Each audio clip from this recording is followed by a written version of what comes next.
Mr. Speaker, with regard to the issues that people are so concerned about, the residue of the 2011 flood, people who feel that they've not had the compensation that they need. I understand one of the concerns from people like Joe Jonassen and others. Joe Jonassen has led a significant group around Lake Manitoba, for example, that they have never had an opportunity to meet directly and be able to talk with the Premier himself.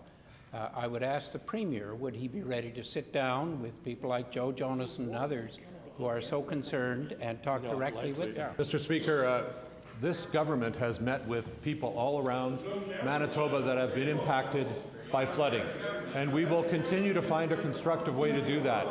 But I have to say again that having a protest that puts the lives and communities downstream at risk is not a way to make demands on any government or any legislature in this province of Manitoba. That is not acceptable behavior. I only hope the members can come to that realization soon, because every member of this legislature is elected to lead their communities and to lead and provide leadership to the province of Manitoba. And when they do that, when they express their legitimate views and their legitimate concerns and their questions, we have to do it in such a way that we do not create risks for other Manitobans, unnecessary risks.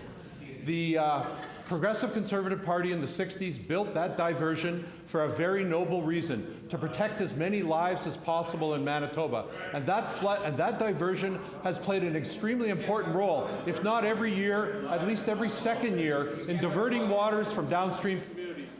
Order, please. The First Minister's time has expired. Mr. Speaker, 2011, the Premier was the face of the flood on TV, but now it's not enough for the government to meet. He caused it. He should have been The there. Premier has to meet with people, and I think it's very important that the Premier does meet. I think one of the things that people are hurting about is the fact that there has not been adequate recognition that people have been artificially flooded. One can argue the extent of the artificial flooding. People like Scott Forbes have said it was very considerable.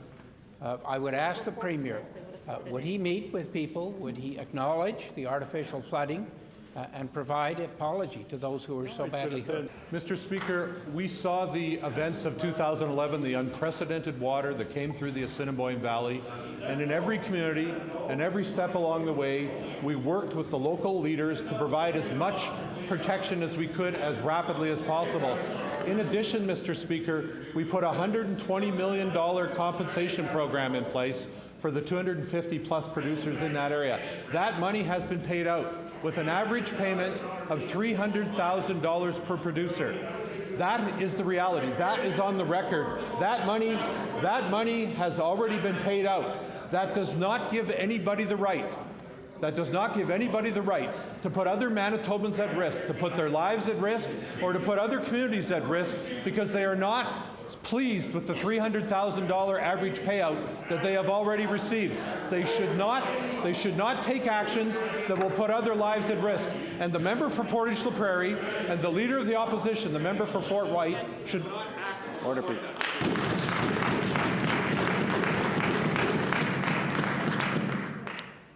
I caution the Honourable First Minister with respect to the discussion we've had previous and the matter of privilege that I have before me to make a decision on yet. I'm asking for your cooperation. Allow me to make that decision and do not comment about those matters. Mr. Speaker, it's not about what has been done and how much has been spent. There have been some reasonable things done, but the reality is that there are some significant gaps and some people who are still hurting, including people, almost 2,000, who have not yet been able to return home. And so I would ask the Premier, would he meet as an individual, as the Premier, with these individuals? Would he look honestly at the matter of artificial flooding and apologize to those who were artificially flooded? And will the Premier look sincerely at options where there are gaps, at revisiting certain areas of compensation so that people who feel they have been really desperately hurt can be helped. I thank the member from River Heights, the leader of the Liberal Party, for the question. I thank him for acknowledging that some reasonable efforts have been made to assist Manitobans. That is head and shoulders above what the official opposition has done. They've been in complete denial about the $1.2 billion that has been spent. And I say to the member from River Heights, we launched an independent review of what happened around Lake Manitoba. We launched an independent review of what the levels of the lake should be. We have received those recommendations, and those recommendations are reflected in the budget that we've put before the legislature and why we have brought in the legislation for the Manitoba Building and Renewal Program. We have set it as a priority to provide long-term flood protection for the people that were affected by the 2011 flood.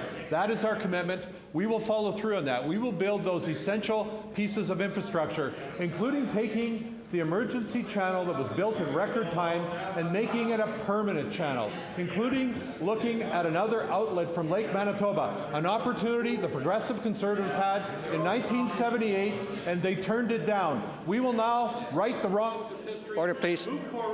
First Minister's time has expired.